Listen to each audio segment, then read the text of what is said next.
আমি তেমন ইম্পর্টেন্ট কোনো মানুষ না, তবে কালকের দিনটা আমার জন্য অনেক বেশি ইম্পর্টেন্ট। বলতে পারেন কালকের দিনটার জন্যই আমি এতদিন ধরে অপেক্ষা করে আছি। তাছাড়া বরাবরের মতোই শহরের এত আলোর মাঝেও আমার জীবনটা পুরো অন্ধকার। আর সেই অন্ধকার জীবন নিয়েও যদি আমি বেঁচে থেকে থাকি, তার একমাত্র কারণ স্নেহা।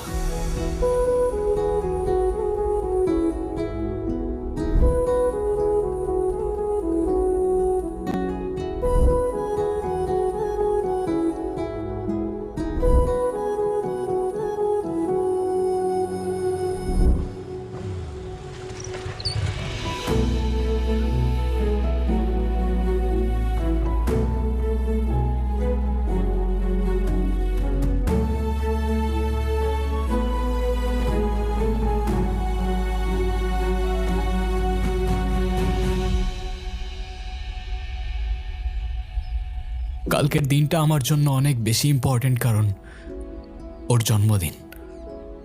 আবারও 1 বছর পর কাল স্নেহার সাথে আমার দেখা হতে যাচ্ছে।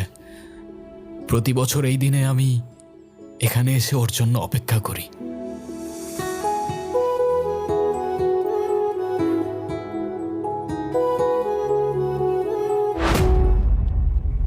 এই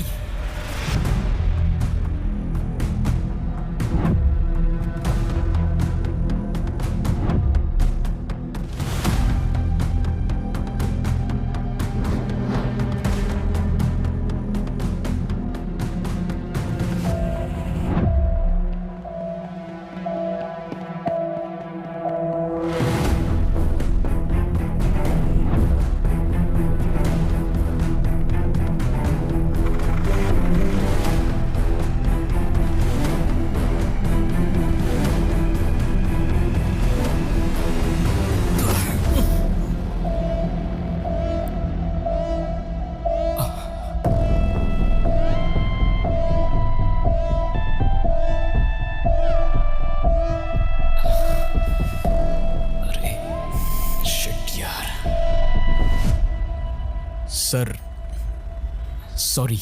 আরে দাঁড়ান না, এত দাঁড়া কিসের? হ্যাঁ স্যার, ওরা আমার ফোন আর মানি ব্যাগ চুরি করে পালাচ্ছে স্যার। তাই নাকি? তো চলেন থানায়, চলেন রিপোর্ট লিখাবেন। স্যার, থানায় যেতে হবে না, আমি ওদের ধরতে পারবো, আমাকে শুধু যেতে দেন ব্যাস। আরে আমরা থাকতে আপনি এত কষ্ট করবেন কেন? হ্যাঁ আমরা তো আছি। তাহলে চলেন স্যার, ওরা চলে যাচ্ছে তো। আরে ঠিক আছে, এই জন্য তো বলতেছি থানায় চলেন, রিপোর্ট লিখাবেন। আচ্ছা স্যার, আমার ফোন লাগবে না, আমাকে শুধু যেতে দেন ব্যাস, তাহলেই চলবে। হ্যাঁ আপনার সমস্যা কি? হ্যাঁ একবার বলেন ফোন চুরি হয়েছে, আরেকবার বলেন যেতে দিতে হবে। কি পাইছেন কি আপনি? স্যার, আমি চাইলেও এত কিছু আপনাকে এখন বোঝাইতে পারবো না, আমার এখানে থাকতে হবে স্যার, আমার থাকাটা অনেক ইম্পর্টেন্ট। স্যার আমাকে যাইতে দেন প্লিজ স্যার। এই মিয়া, বোঝো না তুমি আমাদের দিকে ঢিল মারবা আর আমরা তোমাকে এমনি এমনি ছেড়ে দেবো নাকি? আরে এই, চল চল গাড়িতে চল। স্যার,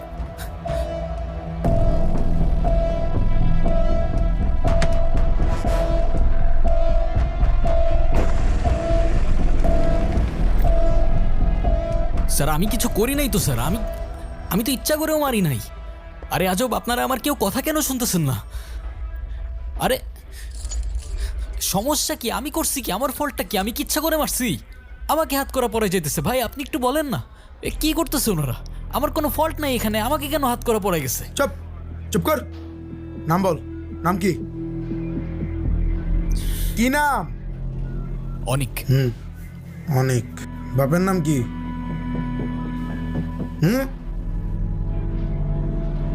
শরীফ। শরীফ, ঠিক আছে।